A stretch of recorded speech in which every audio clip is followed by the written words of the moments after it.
Redmi Note 15 Pro Plus and Redmi Note 15 Pro না সেই আগের মতো আর সেরকম কোনো ইন্টারেস্ট নেই এই ফোনের ব্যাপারে।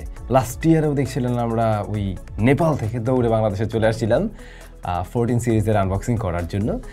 ডে বাই ডে এর ইন্টারেস্ট আরও কমতে শুরু করছে। আমি লাস্ট বোধহয় ওদের নোট সিরিজের ফোন ব্যবহার করছিলাম 7 Redmi Note 7, যেটা বেশ ভালো ছিল। ওর পরেই ওদের মানে কি বলা যায়, ওদের যত খারাপ ফোন আসা শুরু করছে আর কি, ভ্যালু ফর মানি ওই ব্যাপারটা আমরা আর দেখতে পাই না, বরং এই জায়গাটাতে এসে অন্য ব্র্যান্ডগুলো আরও বেটার কিছু করার চেষ্টা করছে। এনিওয়ে, এটা একটা ফার্স্ট ইমপ্রেশনের ভিডিও। প্রিভিয়াস জেনারেশন থেকে নতুনত্ব কী থাকছে, তারপরেও কিছু টেস্টিং রেজাল্ট অবশ্যই আমাদের ভিডিওতে পাবেন। জাস্ট আসলো খুলে দেখিয়ে দিলাম এমন না, আরও কিছু ডেটা আপনাদের সাথে শেয়ার করা যাবে যে আসলেই এই মুহূর্তে বাংলাদেশে আসার সাথে সাথে এটা আপনার জন্য কেনাটা ঠিক হচ্ছে কিনা। 15 Pro and Pro Plus বাংলাদেশে আসার সাথে সাথে আমাদের স্টুডিওতে পাঠিয়ে দেয় SMS গ্যাজেটস, এবং আমরা মোটামুটি একদিন এক রাত এবং আরেক দিনের অর্ধেক সময় ব্যবহার করার মতো সুযোগ পেয়েছি। আমাদের এইটুকু সময়েরই ইউজার এক্সপিরিয়েন্স আপনাদের সাথে শেয়ার করব, ইনিশিয়াল ইমপ্রেশনেই বলতে পারেন। আর এই ফোনগুলোর যে কারেন্ট প্রাইস সেটা মোটেই কিন্তু স্ট্যাবল না, দাম কমবে, আস্তে ধীরে কমবে। রাইট নাও 15 Pro যেটা, এটা অ্যারাউন্ড 35K প্লাস এর আশেপাশে পেয়ে যাচ্ছেন। আর 15 Pro Plus যেটা, এটা মোটামুটি 43 এর আশেপাশে অ্যারাউন্ড আর কি বলতে পারেন। বাট এই দামে ভাই ভুলেও কেউ কিনেন না, কেনা মানেই হচ্ছে বোকামি করা। এই প্রাইস পয়েন্টে এর চাইতে বেটার ডিল অ্যাভেলেবেল রয়েছে, শুরুতেই এইটুকু স্পয়লার দেওয়া যায়। সো যদি এই ফোনে কিনতে চান একটু ওয়েট করেন, ওটা বুদ্ধিমানের কাজ হবে। যাই হোক, ভিডিও ডেসক্রিপশনে SMS গ্যাজেটের ইনফরমেশন মেনশন করা আছে। তাদের সব রয়েছে বসুন্ধরা সিটি, যমুনা ফিউচার পার্কে, আর ঢাকার বাইরেও তাদের বেশ কিছু স্টোর রয়েছে, সেখান থেকে চাইলেও পারচেস করতে পারেন। Alright, very good. আনবক্সিংয়ের প্রসঙ্গে আর গেলাম না, ওই বক্সগুলো তো আগের মতো সেমই আমরা দেখছি, এখানে তেমন নতুনত্ব কিছু নেই। বাট ডিজাইনের কী অবস্থা, যদি ফার্স্টেই আমরা প্রো প্লাসটাকে একটু দেখি, না ডিজাইনে তো খুব একটা হামারি চেঞ্জেস লক্ষ্য করা যায় না। আপনি যদি 14 Pro Plusকে দেখেন, মিলে অনেকটাই মিলে। তবে 14 Pro Plusের ডিসপ্লেটার আগে দুই পাশটাতে আমরা কার্ভ দেখেছি, এবারে এসে 15 Pro Plusে দেখছি কোয়াড কার্ভ টাইপের একটা ডিসপ্লে। যদিও বা এটাকে সুপার লেভেলের কার্ভ বলা যায় না, হালকা একটু কার্ভ, যেটা আমরা এখনকার দিনের বেশ কিছু ব্র্যান্ডের ফ্ল্যাগশিপ ফোনগুলোতে দেখেছি। দ্যাটস ওয়াই আপনার কাছে সামনের লুকটা একটু বেটার ফিল দিলেও দিতে পারে, কারণ এখন খুব কম দামের মধ্যে আমরা কার্ভ ডিসপ্লের ফোন পেয়ে যাচ্ছি, সেই জায়গায় ও নিজেকে একটু আলাদা করতে পারছে। তাছাড়া রিয়ার প্যানেলের ক্যামেরার যে হাউজিংটা, মডিউলটা লাস্ট ইয়ারেও আমার কাছে খুবই জঘন্য মনে হয়েছে, এবছরে এসেও ঠিক একই রকমভাবে জঘন্যই মনে হচ্ছে। আপনাদের কাছে কেমন লাগছে একটু কমেন্ট করে জানাবেন। এই অংশটা মানে রিয়ার প্যানেলটা প্লাস্টিক মিক্স মনে হচ্ছে আমার কাছে, এবং এটা বেশ ফ্রস্টেড এবং বেশ স্লিপারি টাইপের। এটাতে ফিঙ্গারপ্রিন্ট বসেই না বললেই চলে, ফিঙ্গারপ্রিন্ট ম্যাগনেট ওরকম নয়। আর হ্যাঁ, স্ক্র্যাচ বসতে পারে, কেস ব্যবহার করা ভালো। প্রিভিয়াস জেনারেশন থেকে ওয়েট কিছুটা কমেছে, এবং প্রিভিয়াস জেনারেশনটা ধরতে একটু বাল্কি ফিল দিত, এইটা ওরকম ফিল দিচ্ছে না। প্লাস্টিক বডির ফোন, 3.5mm হেডফোন জ্যাক এখানে নেই, আর রিয়ার প্যানেলে তিনটা ক্যামেরা দেখছি। এবার যদি একটু ছোটো ভাইয়ের কাছে আসি, ছোটো ভাইটা আমার কাছে বরং দেখতে আর একটু বেটার লাগছে, টু বি ভেরি অনেস্ট। রিয়ার প্যানেলটা এখানে একটা প্যাটার্ন রয়েছে, আমরা লাইটের রিফ্লেকশনে এক ধরনের টেক্সচার দেখতে পাই আর কি, দেখতে ভালোই লাগতেছে। বাট ক্যামেরার ডিজাইন সেম টু সেমই থাকছে এখানেও, বডি ফ্রেম প্লাস্টিকে তৈরি, আইআর ব্লাস্টার সেন্সর এখানে রয়েছে। রিয়ারে ক্যামেরা 4টা দেখা গেলেও মূলত 2টা ক্যামেরা, একটা ফেক স্ট্রাকচার, অন্য পাশে ফ্ল্যাশ লাইট রয়েছে, প্লাস্টিক বিল্ট বডি ফ্রেম। রিয়ার প্যানেলটা এটা না গ্লাস মনে হয় না, এটা প্লাস্টিকই লাগে আমার কাছে, আই থিঙ্ক এটা প্লাস্টিক।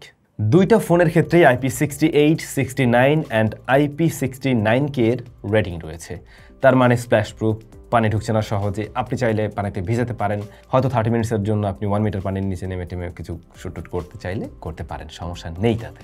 এবারে যদি ডিসপ্লে সেকশনে আসি, ডিসপ্লেটা না সিমিলার, এবং দুইটা ফোনের display resolution, display type, display quality সেমই মনে হবে।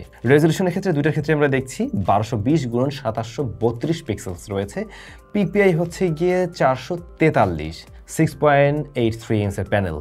যদিও বা নোট 15 প্রো যে ফোনটা, এটাতে ফ্ল্যাট প্যানেল রয়েছে। প্রো প্লাসের ক্ষেত্রে আমরা যে বলছিলাম হালকা কোয়াড কার্ভ টাইপের, এবং কর্নার এরিয়া বেশ রাউন্ডেড। এই জিনিসটা আবার ফোনের ক্ষেত্রে আমার কাছে খুব একটা ভালো লাগে না, এটা যদিও বা একদম টোটালি পার্সোনাল ওপিনিয়ন আর কি। Xiaomiর ড্রাগন ক্রিস্টাল গ্লাস এখানে প্রোটেকশন করছে দুইটা ডিসপ্লের ক্ষেত্রেই, আমরা কর্নিং গরিলা গ্লাসের কোনো প্রোটেকশন এখানে দেখছি না।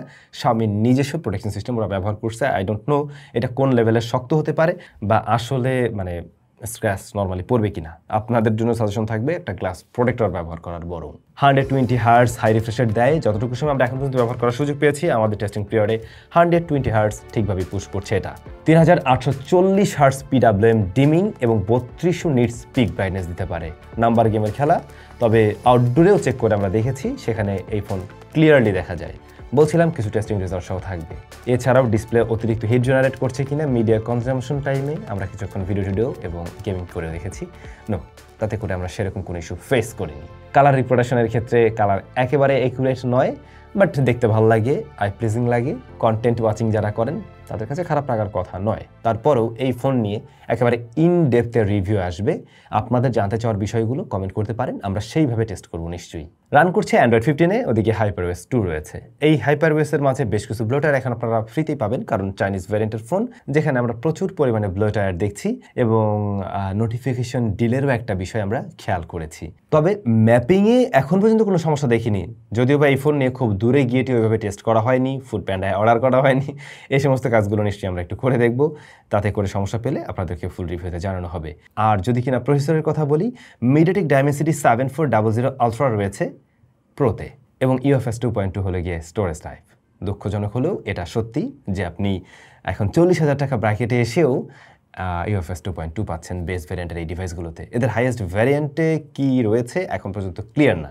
আর এই নোট 15 Pro এটা পাওয়া যায় কিন্তু 8 এবং 12 জিবি র্যামে, সেই সাথে 256 and 512 জিবিতে।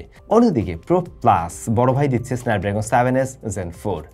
7S Gen 4 35 থেকে 38-37 হাজার টাকার মধ্যে বেশ কিছু আনঅফিশিয়াল ডিভাইসে পাওয়া যায়। এই ফোনটারও দাম কমবে, সেই বিবেচনায় আমি ধরে নিচ্ছি এটা একটা অ্যাভারেজ জায়গায় আছে। বাট UFS 2.2 কি অ্যাভারেজ জায়গায় থাকলো? মোটেই থাকলো না। রিড স্পিড টেস্ট করে দেখেছি, রেগুলার আমরা যে কম দামি ডিভাইসগুলো লাইক 20-25 হাজার টাকার যে ফোনগুলো পাই, সেগুলোর সাথে কম্পেয়ার করতে গেলে রিড স্পিড এখানে কিছুটা বেশি পাওয়া যাচ্ছে ডেফিনেটলি। স্টিল এইটা আমি তো মেনে নেব না বোধহয়, আপনারা নেবেন কিনা কমেন্ট করে জানাতে পারেন। 12 জিবি এবং 16 জিবি র্যাম রয়েছে, 256 and 512 and 1 TB-তে পাওয়া যায় এই ডিভাইসটা। সো বুঝতে পারছেন দুইটা ফোনেরই পারফরমেন্স সেকশন খুব আহামরি লেভেলের কিছু না। বড় ভাইয়ে যেটা আছে, এটার ফোনের দাম যদি কমে তখন গিয়ে অ্যাভারেজ পজিশনে থাকবে। এই মুহূর্তে দাঁড়িয়ে 43,000 টাকায় স্ন্যাপড্রাগন 7S Gen 4 আমি মোটেই রিকমেন্ড করি না আপনাদেরকে, এবং সেটা কেনার কোনো কারণও আমি দেখি না। অন্যদিকে 7400 এইটাও কিন্তু আসলে 35,000 টাকা প্রাইস ব্র্যাকেটের জন্য নয়। ওই প্রাইস পয়েন্টেও এখন ভালো প্রসেসর চলে আসছে, আরও বেটার কিছু পাওয়া যায় কিন্তু, বা একটু দাম বাড়ালেই পাওয়া যায়। তো এটার দামও কমবে, এই ফোনের দাম 30-এর ঘরে চলে আসবে এবং 31 এরকমের আশেপাশে পাওয়া যাবে, তখন গিয়ে চিন্তা করলে করা যেতে পারে। প্রিভিয়াস জেনারেশন থেকে দেখুন, এখানে কিন্তু আপনি বিগ জাম্প দেখবেন না। 7.3 আর 4 তেমন আর কি। তো যেটা শুরুতেই বলছিলাম যে রেডমি সেই খেলাটা আগের মতো দেখাতে পারছে না। ওদের 7 সিরিজে এসেই খেলা শেষ। আমি ওদের ফোন এর আগে কিন্তু কন্টিনিউয়াসলি ব্যবহার করে আসছি, বাট ওখানে আসার পরে আর কন্টিনিউ করিনি, কারণ এরপরে 8 ভেজাল দেওয়া শুরু করলো।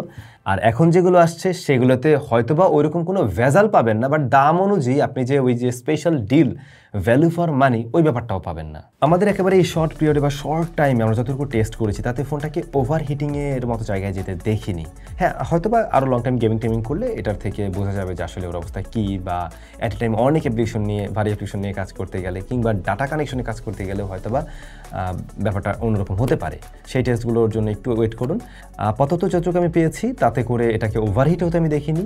গেমিং টাইমে মোটামুটি একটা স্টেবল পারফরমেন্স ধরে রাখতে দেখেছি এই ডিভাইসকে। তবে প্রো যে ফোনটা, এইটা তুলনামূলকভাবে একটু বেশি গরম হচ্ছে, অর্থাৎ প্রো প্লাস যেটা, ওইটার তুলনায় এইটা একটু বেশি হিট জেনারেট করছে। যদি গেমিংয়ের প্রসঙ্গে এখানেই বলতে পারেন, একটা কথা বলতে পারি, এই দামে অনেক বেটার গেমিং ফোন এক্সিস্ট করে রাইট নাও। সো গেমিংয়ের জন্য নিতে হলে আমি রিকমেন্ড করবো না কোনোভাবেই আপনাদেরকে। ব্যালেন্স হিসেবে ধরতে পারেন দাম আরও কিছুটা কমলে। ক্যামেরায় প্রোর ক্ষেত্রে রিয়ারে দেখছি 50 মেগাপিক্সেলের main shooter, 8 megapixel ultra wide shooter, দুটো শুটারই আছে। 2 মেগাপিক্সেলের শুটার মোটার এখানে নেই। ফ্রন্ট ফেসিং ক্যামেরা 20 মেগাপিক্সেলের। মেইন শুটারটা যেটা ছিল এটা হলো গিয়ে সোনি LYT600। ওয়াইএস আছে, 4K 30 fps রেকর্ড করতে পারে ছোট ভাই। অন্যদিকে বড় ভাইয়ের ক্ষেত্রে 50 মেগাপিক্সেলের মেইন, 50 মেগাপিক্সেলের টেলিফটো 2.5x প্রিভিয়াস জেনারেশনও আমরা পেয়েছি। এরপরে রয়েছে 8 মেগাপিক্সেল আলট্রা ওয়াইড শুটার। এর যে মেইন শুটারটা এটা হলো গিয়ে লাইট হান্টার 800 অমনিভিশনের সেন্সর মূলত 4K 30 fps সর্বোচ্চ রেকর্ড করতে পারে। OIS এখানেও রয়েছে। দুইটা ফোনেরই কিছু ছবি আপনাদের সাথে আমি শেয়ার করলাম। ছবিগুলোতে আমরা আগের রেডমির যে একটা কালার টোন দেখতাম না, একটু নিউট্রাল টাইপের, এবারে এসে আমি একটু ছবিগুলোতে কন্ট্রাস্টের পরিমাণ বেশি দেখছি জানো, এবং কালারটা সেই আগের মতো ওরকম আমার কাছে লাগছে না, কিছুটা ডিফারেন্ট মনে হয়েছে। এনিওয়ে আমরা বিভিন্ন সিনারিওতে নিশ্চয়ই ছবি তুলে দেখবো, হয়তো বা তখন ব্যাপারটা অন্যরকম ঘুরলেও ঘুরতে পারে বা এর মাঝে আরও কিছু আপডেটও আসতে পারে। তবে ক্যামেরা মানে হয় না কিছু ফোন হাতে নিয়েই, যেমন আপনি ভিভোর এক্স সিরিজ বা ভি সিরিজের ফোনগুলো দিয়েও ছবি তুললে আপনার কাছে প্রথমেই মানে ছবিটা একটু স্পেশাল আসছে, একটু বেটার আসছে রেগুলার ডিভাইসগুলোর চাইতে, বুঝতেই পারেন ওই ফিলটা পাওয়া যায়। বাট এদের ক্ষেত্রে ওই রকম ব্যাপারটা লাগেনি, চোখে লেগে যাওয়ার মতো ব্যাপার আমি এখন পর্যন্ত নোটিস করিনি আর কি। তারপরও যাই হোক, আরও টেস্ট করা তো যাবেই। লো লাইটে আসলে এখনও আমরা টেস্ট করিনি, সো দেখা যাক ওইখানেই বা কী রেজাল্ট দেয়নি। কিন্তু ভাই ভিডিওতে জিটারিং আছে দুইটা ডিভাইসেই, এবং এইটা রেডমি শাওমির খুবই কমন একটা ইস্যু এবং অনেক বেশি লক্ষ্য করা যায় অন্য ব্র্যান্ডের সাথে কম্পেয়ার করতে গেলে। তো যেটা বুঝলেন, ক্যামেরাতেও আপনি খুব স্পেশালিটি দেখছেন না। এই যে দেখছেন না, ভালো পাচ্ছেন না, এই সমস্ত কারণেই মানুষ এদের প্রতি ইন্টারেস্ট হারিয়ে ফেলছে। নোট সিরিজটা যে সিরিজ ছিল ওই জায়গাটার ধরে রাখতে পারেনি মূলত এই সমস্ত কারণে। যাই হোক, স্টেরিও স্পিকার আছে, সাউন্ড কোয়ালিটি আমার কাছে ইনিশিয়ালি বেশ ভালো মনে হয়েছে এবং বেশ লাউড অ্যান্ড ডেপথ আছে সাউন্ডে এবং ক্লিয়ার সাউন্ড প্রোভাইড করতে পারে। ফিঙ্গারপ্রিন্ট স্ক্যানার দুইটার ক্ষেত্রে আন্ডার ডিসপ্লে, এই জায়গাটাও ঠিক আছে। বাট যে জিনিসটা আসলেই ভালো লাগবে, ভালো লাগার মতো জায়গা দখল করবে, দুইটা ফোনেই 7000 mAh এর ব্যাটারি আছে। তবে ছোট ভাইয়ে রয়েছে 45 ওয়াটের চার্জিং সিস্টেম, যেটা আসলে এত বড় একটা ব্যাটারির জন্য ছোট হয়ে যায়। 65 ওয়াট প্লাস থাকা উচিত ছিল, ওদিকে বড় ভাই 90 ওয়াট রয়েছে। এটা ওকে। একটা জায়গায় আবার হয়তো অনেকের কাজে লাগতে পারে, যেহেতু বড় ব্যাটারি, এটা দিয়ে অন্য ফোন চার্জ করতে আপনি চাইতেই পারেন। সেক্ষেত্রে দুইটা ফোনেই আউটপুট দিতে পারে, রিভার্স আউটপুট দিতে পারে 22.5 ওয়াট। ডেফিনেটলি এটা বিশাল বড় কিছু, এটা অন্য ফোনে কম দেখি। এখন আদৌ এটার কোনো প্রয়োজন আছে কিনা সেটাও একটা ব্যাপার, যদি প্রয়োজন না থাকে তাহলে এটা কোনো কাজেই আপনার লাগবে না। সো এই ছিল Redmi note 15 pro and 15 pro plus. Previous generation থেকে আমরা আসলে ইমপ্রুভমেন্ট বলতে তেমন কিছুই দেখছি না, না সে ডিজাইনে না ইন্টারনালি কিছুতে। এরকম গোজামিল দিয়ে যদি চালাইতে থাকে তাহলে অদূর ভবিষ্যতে নোট সিরিজ মানুষ মানে এখন ধরেন আজকে আপনি ভিডিওটা ক্লিক করলেন, নেক্সট ইয়ারে বা পরের ইয়ারে গিয়ে ও নোট সিরিজের ভিডিও স্যামসাং দিয়েছে, জাস্ট স্কিপ করে চলে যাবেন। এমনটা হওয়ার পসিবিলিটি অনেক হাই চান্স। ইভেন এই ভিডিও যারা দেখতে শুরু করছিলেন হয়তো অনেকে কেটে পড়ছেন আগেই। দেখা যাক এই ফোনের দাম আনুষ্ঠানিকভাবে যদি বাংলাদেশে আরও অনেকটা কমে, একটু না অনেকটা কমে, দেন গিয়ে রিকমেন্ড করার মতো এর চাইতে বেটার অপশন অ্যাভেলেবেল মার্কেটে রয়েছে। কিন্তু আপনারা যদি বলেন ভাই কী কী অপশন আছে জানতে চান, তাহলে না হয় টপ 5-এর একটা ভিডিও দিয়ে আপনাদেরকে দেখাই দিতে পারে। কমেন্ট করে জানেন কোন বাজেটে চান। ভালো থাকেন, দেখা হচ্ছে স্যামসুংয়ের নতুন কোনো ভিডিওতে।